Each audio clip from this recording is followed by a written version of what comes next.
So hi friends, KVM Kannada tech ಚಾನಲ್ಗೆ ಸ್ವಾಗತ. Friends, ಇವತ್ತಿನ ಒಂದು ವಿಡಿಯೋದಲ್ಲಿ ಸೆಕೆಂಡ್ PUCಗೆ ಸಂಬಂಧಪಟ್ಟ ಹಾಗೆ ಒಂದು ಇಂಪಾರ್ಟೆಂಟ್ ಅಪ್ಡೇಟನ್ನು ತಿಳಿಸ್ಕೊಡ್ತಾ ಇದ್ದೀನಿ. ಸೊ ಅದರಿಂದ ಈ ವಿಡಿಯೋನ ಕೊನೆ ತನಕ ನೋಡಿ. ಅದೇ ರೀತಿಯಾಗಿ ನಮ್ಮ ಇನ್ಸ್ಟಾಗ್ರಾಮ್ ಪೇಜ್ ಫಾಲೋ ಮಾಡಿಲ್ಲ ಅಂದರೆ ಈಗಲೇ ಫಾಲೋ ಮಾಡಿ ಫ್ರೆಂಡ್ಸ್. ಅದೇ ರೀತಿಯಾಗಿ ನಮ್ಮ ಚಾನಲನ್ನು ಇನ್ನೂ ಯಾರು ಸಬ್ಸ್ಕ್ರೈಬ್ ಮಾಡಿದ ವಿಡಿಯೋ ನೋಡ್ತಾ ಇದ್ದರೆ ಅವರಲ್ಲಿ ಈಗಲೇ ಸಬ್ಸ್ಕ್ರೈಬ್ ಮಾಡಿ. ಹಾಗೆ ಪಕ್ಕದಲ್ಲಿರೋದು ಬೆಲ್ ಐಕಾನ್ ಅನ್ನುತ್ತೆ. ನಾನು ಯಾವುದೇ ವಿಡಿಯೋ ಮಾಡಿದ್ರೂ ನಿಮಗೆ ತಕ್ಷಣ ನೋಟಿಫಿಕೇಶನ್ ಬರುತ್ತೆ. ಆಗ ನೀವು ಫ್ರೀಯಾಗಿ ನೋಡ್ಬೋದು. ಓಕೆ, ಬನ್ನಿ ಫ್ರೆಂಡ್ಸ್, ಈಗ ಅಪ್ಡೇಟ್ ಏನಂತ ತಿಳಿಸ್ಕೊಡ್ತಾ ಇದ್ದೀನಿ. ನೋಡಿ ಫ್ರೆಂಡ್ಸ್, ಸೆಕೆಂಡ್ PUC ವಿದ್ಯಾರ್ಥಿಗಳು ಎಕ್ಸಾಮ್ ಬರೆಯುತ್ತಿರುವಾಗ ಸಾಕಷ್ಟು ಮಿಸ್ಟೇಕ್ಗಳನ್ನು ಮಾಡ್ತಾರೆ. ಸೊ ಅದೇನಪ್ಪ ಅಂದ್ರೆ ಒಂದು ಪೇಜ್ ಬಿಟ್ಬಿಟ್ಟು ಮತ್ತೊಂದು ಪೇಜ್ಗೆ ಬರೀತಾರೆ. ಸೊ ಅದೇ ರೀತಿಯಾಗಿ ಜಾಸ್ತಿ ಲೈನ್ ಬಿಡ್ತಾರೆ. ಸೊ ಇದರಿಂದ ನಮ್ಮ ಪೇಪರ್ ವ್ಯಾಲ್ಯೂಷನ್ ಆಗುತ್ತಾ ಇಲ್ಲ, ಚೆಕ್ ಆಗುತ್ತಾ ಇಲ್ಲ ಅಂತ ಸಾಕಷ್ಟು ವಿದ್ಯಾರ್ಥಿಗಳು ಕೇಳ್ತಾ ಇದ್ದಾರೆ.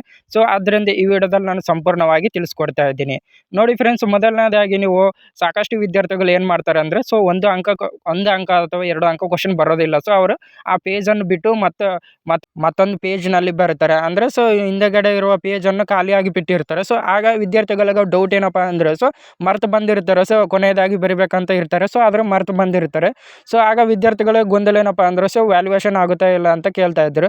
ನೋಡಿ ಫ್ರೆಂಡ್ಸ್, ನೀವು ಖಂಡಿತವಾಗ್ಲೂ ವ್ಯಾಲ್ಯೂಯೇಷನ್ ಆಗುತ್ತೆ ಫ್ರೆಂಡ್ಸ್. ಯಾವುದೇ ಕಾರಣಕ್ಕೆ ನೀವು ಭಯಪಡುವ ಅವಶ್ಯಕತೆ ಇಲ್ಲ ಅಂತಲೇ ಹೇಳ್ಬೋದು. ಯಾಕಪ್ಪ ಅಂದ್ರೆ ಈ ವಿದ್ಯಾರ್ಥಿ ತಪ್ಪು ಮಾಡಿದ್ದಾನೆ ಅಂದರೆ ಕೊನೆಯದಾಗಿ ಬರಿಬೇಕು ಅಂತ ಅನ್ಕೊಂಡಿರ್ತಾನೆ. ಸೊ ಆದ್ರೆ ಮರೆತು ಬರ್ದಿರ್ತಾನೆ ಅಂತ ವ್ಯಾಲ್ಯೂಯೇಷನ್ ಮಾಡೋರು ಕೂಡ ಅರ್ಥ ಮಾಡ್ಕೊತಾರೆ. ಸೊ ಅರ್ಥ ಮಾಡ್ಕೊಂಡು ಅವ್ರು ಖಂಡಿತವಾಗ್ಲೂ ವ್ಯಾಲ್ಯೂಯೇಷನ್ ಮಾಡಿ ನಿಮ್ಗೆ ಎಷ್ಟು ಅಂಕಗಳು ಬೇಕೋ ಅಷ್ಟು ಅಂಕಗಳು ಕೊಡ್ತಾರೆ ಅಂತಲೇ ಹೇಳ್ಬೋದು. ಸೊ ಆದರೆ ಇದು ಪದೇ ಪದೇ ರಿಪೀಟ್ ಆಗಬಾರ್ದು ಫ್ರೆಂಡ್ಸ್. ಹೌದು ಫ್ರೆಂಡ್ಸ್, ಪದೇ ಸಬ್ಜೆಕ್ಟ್ನಲ್ಲಿ ರಿಪೀಟ್ ಆದರೆ ಖಂಡಿತವಾಗ್ಲೂ ವ್ಯಾಲ್ಯೂಯೇಷನ್ ಮಾಡೋದಿಲ್ಲ ಅಂತಲೇ ಹೇಳ್ಬೋದು. ಸೊ ಅದೇ ರೀತಿಯಾಗಿ ಇನ್ನು ಎರಡನೇ ಮಿಸ್ಟೇಕ್ ಏನಪ್ಪ ಅಂದ್ರೆ ಲೈನು. ಹೌದು ಫ್ರೆಂಡ್ಸ್, ಸಾಕಷ್ಟು ವಿದ್ಯಾರ್ಥಿಗಳು ಏನು ಮಾಡ್ತಾರೆ, ಒಂದು ಲೈನ್ ಬಿಟ್ಟು ಒಂದು ಲೈನ್ ಬರೀತಾರೆ ಫ್ರೆಂಡ್ಸ್. ಅದು ಕೂಡ ತುಂಬ ಇಂಪಾರ್ಟೆಂಟ್ ಆಗಿರ್ತದೆ ಅಂತಲೇ ಹೇಳ್ಬೋದು. ಹೌದು ಫ್ರೆಂಡ್ಸ್, ಆ ಥರ ಬರಿಬಾರ್ದು ಫ್ರೆಂಡ್ಸ್ ನೀವು ಖಂಡಿತವಾಗ್ಲೂ.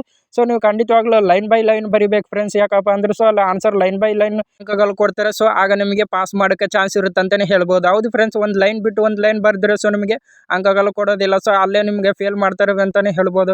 ಸೊ ಆದ್ದರಿಂದ ನೀವು ಸರಿಯಾಗಿ ರೀತಿಯಾಗಿ ಬರಿಬೇಕು ಫ್ರೆಂಡ್ಸ್. ಆಗ ಮಾತ್ರ ನಿಮಗೆ ಪಾಸ್ ಮಾಡ್ತಾರೆ, ಅದೇ ರೀತಿ ಅಂಕಗಳು ಕೊಡ್ತಾರೆ ಅಂತಲೇ ಹೇಳ್ಬೋದು. ಈ ಎರಡು ಮಿಸ್ಟೇಕ್ಗಳನ್ನು ಯಾರು ಮಾಡ್ತಾ ಇದ್ದಾರೆ ಅವರು ಈಗಲೇ ಸುಧಾರಿಸ್ಕೊಳ್ರಿ ಫ್ರೆಂಡ್ಸ್. ಇಲ್ಲಾಂದ್ರೆ ನಿಮ್ಮ ಪೇಪರ್ ವ್ಯಾಲ್ಯೂಯೇಷನ್ ಆಗೋದು ತುಂಬ ಕಷ್ಟವಾಗಿರುತ್ತೆ ಅಂತಲೇ ಹೇಳ್ಬೋದು.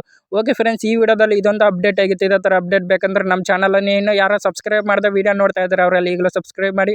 ಹಾಗೆ ಪಕ್ಕದಲ್ಲಿರೋ ಒಂದು ಬೆಲ್ ಐಕಾನ್ ಅನ್ನುತ್ತೆ. ನಾನು ಯಾವುದೇ ವಿಡಿಯೋ ಮಾಡಿದ್ರೂ ನಿಮಗೆ ತಕ್ಷಣ ನೋಟಿಫಿಕೇಶನ್ ಬರುತ್ತೆ. ಆಗ ನೀವು ಫ್ರೀಯಾಗಿ ನೋಡ್ಬೋದು. Okay, bye friends, signing off. ಮತ್ತೊಂದು ವಿಡಿಯೋದಲ್ಲಿ ಸಿಗೋಣ.